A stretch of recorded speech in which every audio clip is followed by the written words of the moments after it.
Class 7th mathematics प्रश्नावली 3.2 प्रश्न संख्या 1।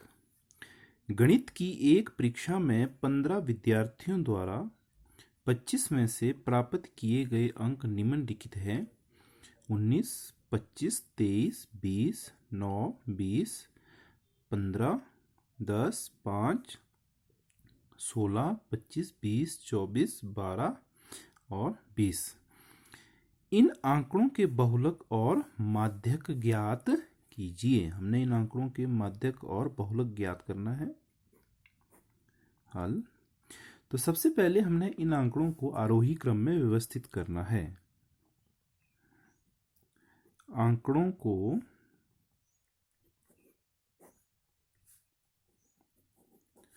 आरोही क्रम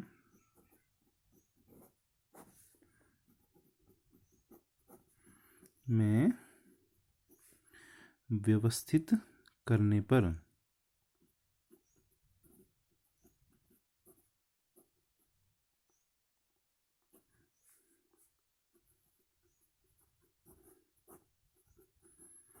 तो देखिए, सबसे पहला आरोही क्रम हुआ हमारा बढ़ता हुआ क्रम। सबसे पहले सबसे छोटी संख्या आएगी 5, उसके बाद उससे बड़ी संख्या 9 है, उसके बाद 10, फिर 12, 12 के बाद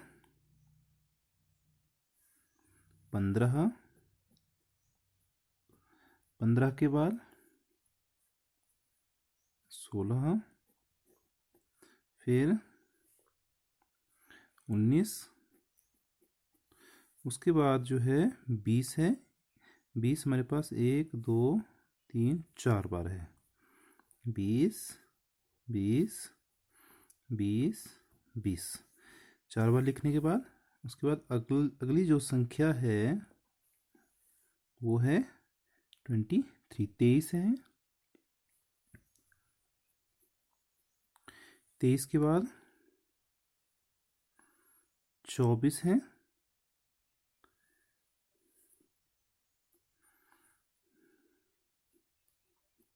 उसके बाद 25, 25 हमारे पास 2 बार है। 25, 25। अब हम देख सकते हैं कि सभी संख्याएं हमने लिख ली हैं, तो इनको गिन सकते हैं। 2 3 4 5 6 7 8 9 10 11 12 13 14 15। तो हम यहाँ देख सकते हैं कि जो संख्या 20 है वो सबसे अधिक बार आ रही है। संख्या 20 सबसे अधिक बार आ रही है, तो इसलिए आंकड़ों का बहुलक 20 है। संख्या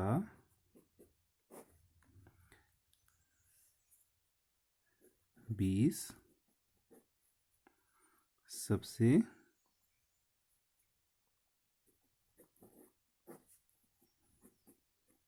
अधिक बार आता है, इसलिए आंकड़ों का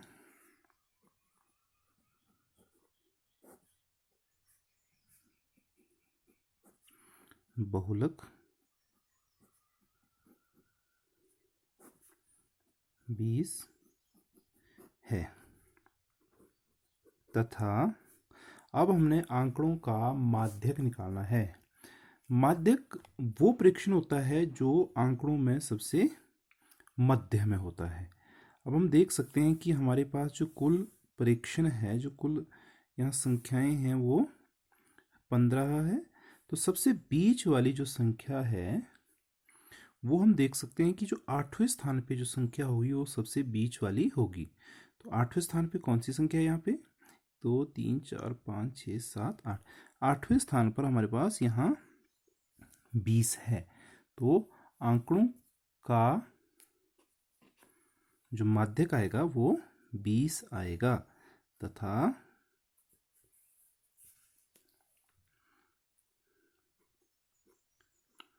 मध्य वाला प्रेक्षण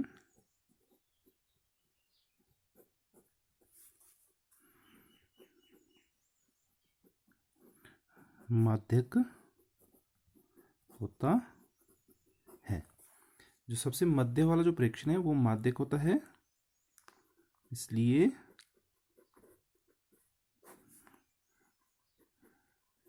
आंकड़ों का माध्यक, हम देख सकते हैं 20 सबसे मध्य में है, आंकड़ों का माध्यक 20 है। तो इस तरह से हमने आंकड़ों का बहुलक और माध्यक ज्ञात किया। प्रश्न संख्या 2 है प्रश्नावली 3.2 की। एक क्रिकेट मैच में खिलाड़ियों द्वारा बनाए गए रन इस प्रकार हैं: 6, 15, 120, 50, 100, 80, 10, 15, 8, 10, 15। इन आंकड़ों के माध्य, बहुलक और माध्यक ज्ञात कीजिए। तो आइए इसका हल ज्ञात करते हैं। सबसे पहले हम इन आंकड़ों को आरोही क्रम में व्यवस्थित करेंगे। आंकड़ों का आरोही क्रम, आंकड़ों का आरोही क्रम। अब हम देख सकते हैं आंकड़ों का जो आरोही क्रम आएगा, सबसे पहले हमारी सबसे छोटी संख्या 6, उसके बाद 8, फिर 10 2 बार है, 10 के बाद 15 3 बार है, 15, 15, 15, 15 के बाद हम देख सकते हैं यहाँ 50 है, एक बार ही है, 50 के बाद 80 है, उसके बाद 80 के बाद 100, उसके बाद 120। तो कुल प्रेक्षण कितने हुए हमारे पास? 1 2 3 4 5 6 7 8 9 10 11। तो कुल प्रेक्षण हमारे पास 11 है। तो अब हमने इनका माध्य निकालना है।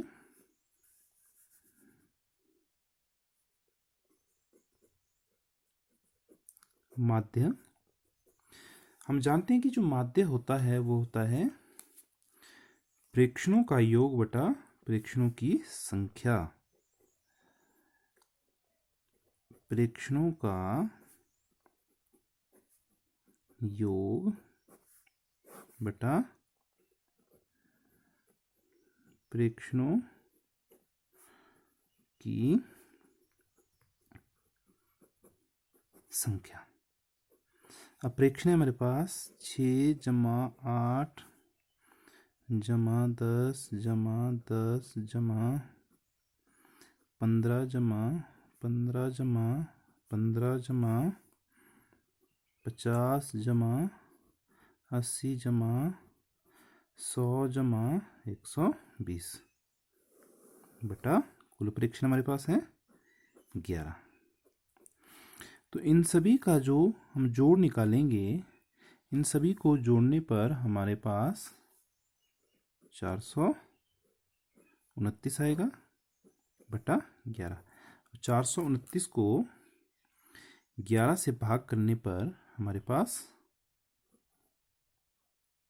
39 आता है। तो इसलिए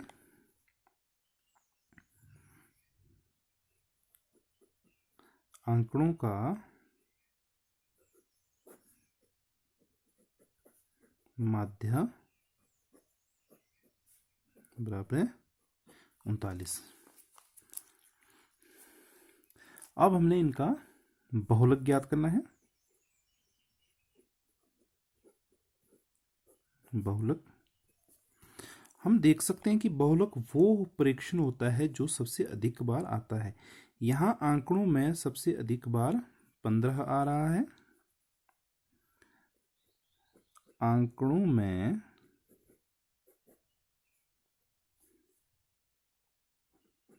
प्रेक्षण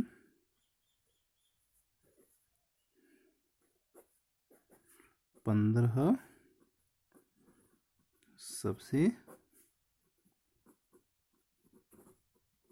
अधिक बार आता है। इसलिए आंकड़ों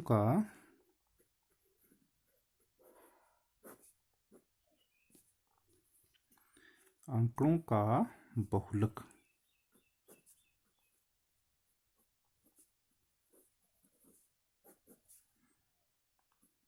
15 है। और उसी प्रकार माध्यक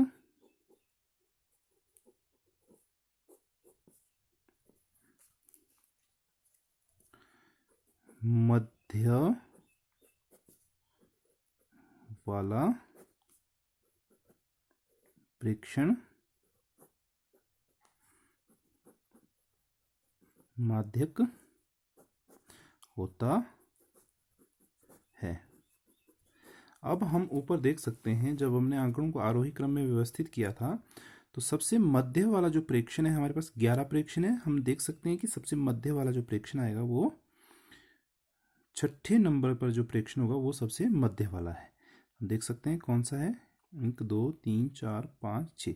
तो छठे नंबर वाला जो प्रेक्षण है वो है 15। तो आंकड़ों का माध्यक 15 होगा। इसलिए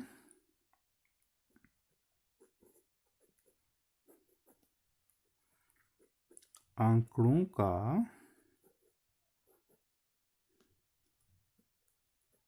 माध्यक